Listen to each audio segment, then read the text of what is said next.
Ah, I need to get one of those remote control things so I don't have to do that. But I'm just trying to edit it with the of the My Movie video editor on the phone. It's very hard to use, I find. It takes ages, especially if you do a long. It's alright for a short video that's a couple of minutes long, but if I make a long video that's say 40 minutes long, the phone does be sitting there for about 2 hours processing the video when you've cut it all up into the little bits. That's why I try to do all the videos in one take, which is easier said than done. It's like live TV.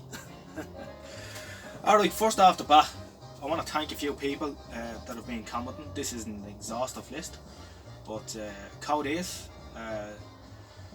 ZX8401ZTV, new subscriber. Well done, thank you for joining me. I enjoy your comments, please keep commenting. I encourage as many people to comment and get involved. I think it makes like a little community here, which is great. Darren Walker has recently subscribed to me, and I've actually subscribed to him. He does multimeter reviews, mainly on cheap multimeters. I have a thing about multimeter reviews. I don't know, I have a weird fascination with multimeters, and I love watching multimeter reviews. Just a guilty little pleasure of mine, I suppose. But he has a great channel. He's nearly 2,000 subscribers, and he's a Canadian chap, and he's well worth watching if you look him up, Darren Walker. Bob's Place, thanks for commenting. Robert Gibbons, thank you for commenting on the LED multimeter. I made a bit of a fatal mistake already with my LED multimeter. If I can dig it out here underneath all the crap I have on the bench. Every video I make, I'll tell you how getting there cleaning the place, but every time I look down the workshop, there's more and more stuff piling up. A vacuum needs to be filled. It's working away, but I left it on all night, so the batteries are I'm reading 5 volts across the 4 batteries, so yeah, an auto off would be good, but I should really remember to turn it off. I will the next time. I've learned my lesson, but it'd be interesting to see how low the batteries can go and it's still working. Maybe that's something we should try on the power supply someday, to see how low it'll go and stay accurate. Accurate. Blah. So that's the LED multimeter. It's a bit cool. Wenlock DXTV, an Australian chap, thank you for joining me. Hugh TVDX, I asked you before in one of the videos, Hugh, or I think I commented, were you Hugh Cox that used to write into the TV magazine? And sometimes the comments disappear.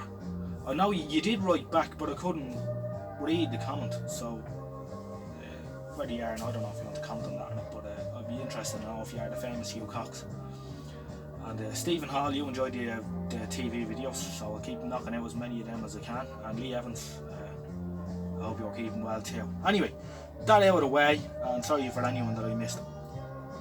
Hitachi television, from the same era as the CMP195 that I did the convergence video on a while ago. This is working. I just thought I'd turn it on, something to make a video of quick here in the shed. Just wanted to get that bit of stuff out of the way. But yeah, we'll turn it on and we'll see how it's working. And I hope it's still working. It was working 6 months ago. It's a Hitachi TU75, and as I say, it's from the same time period as the Hitachi CMP195. It's a 14-inch black and white television, so yeah, it's going to be from around 1970, 71, 72, that time frame. Lovely, well made thing. So I'll switch it in and we can switch it on and we can see it going. I haven't got a plug on it, so I have the old safe block here, ready to go.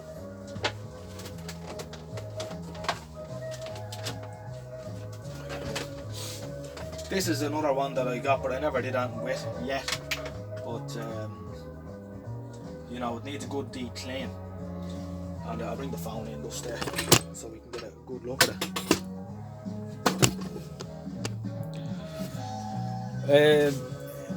Has a perspex screen. I don't think it's an implosion protector. I think it's more just a sort of a contrast screen. But it has a couple of deep gouges on it. Now I find that Brasso is a great man for cleaning perspex, so I might try that on it when I eventually get around to doing something with it. So we'll switch on and we'll see what happens.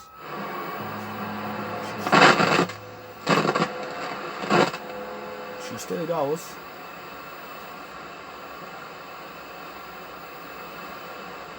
Does she? There she goes. The outshift's probably a bit lazy. There we go. It'll take a little while to... Quick start. You aren't so quick there. I have a little FM modulator here, which I play test card music through the stereo. And it seems to be breaking through. You can hear it there.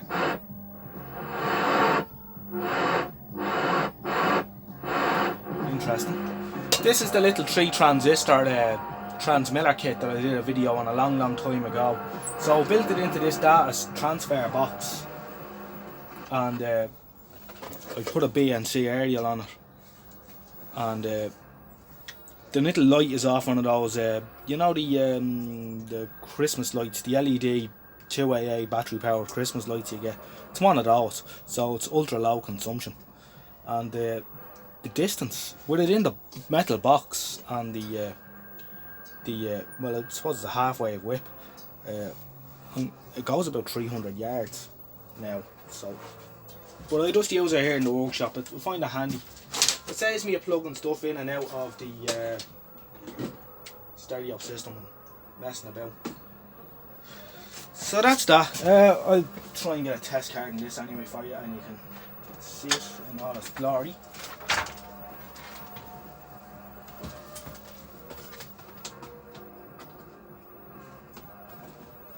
All being well.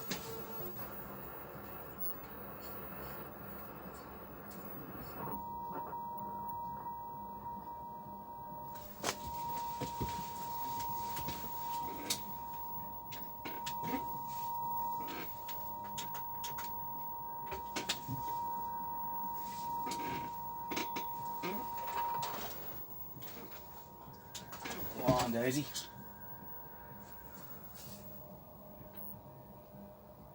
Focus looks to be out a little bit on it, or maybe it's overloaded, I don't know. The contrast is up a bit high, that's what it is. Don't think the tube was in its first flush of youth, somehow. But DVD player's giving me a bit of jip there.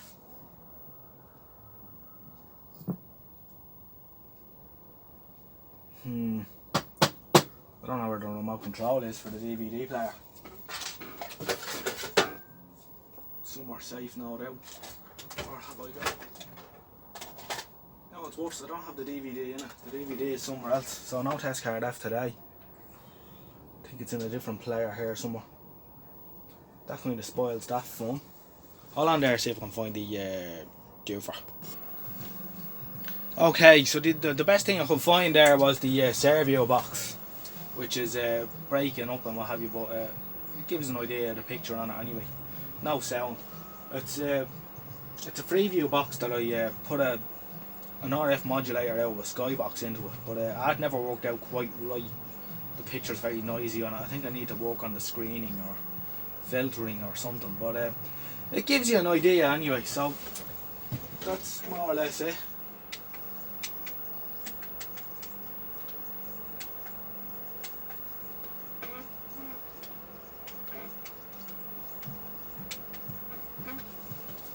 See if the test card will come through still.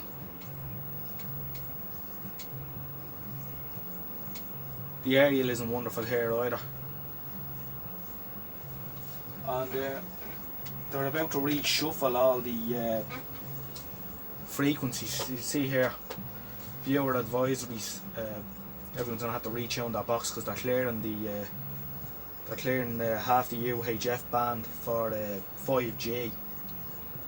Which is probably something that we don't need. Anyway, that's a rather poor quality video from Odge on this Hitachi TV, but I just wanted to thank everyone that I mentioned there, and thanks for sticking with me. More high quality content coming soon. Keep commenting, like, subscribe and all that other nonsense. Good luck for now.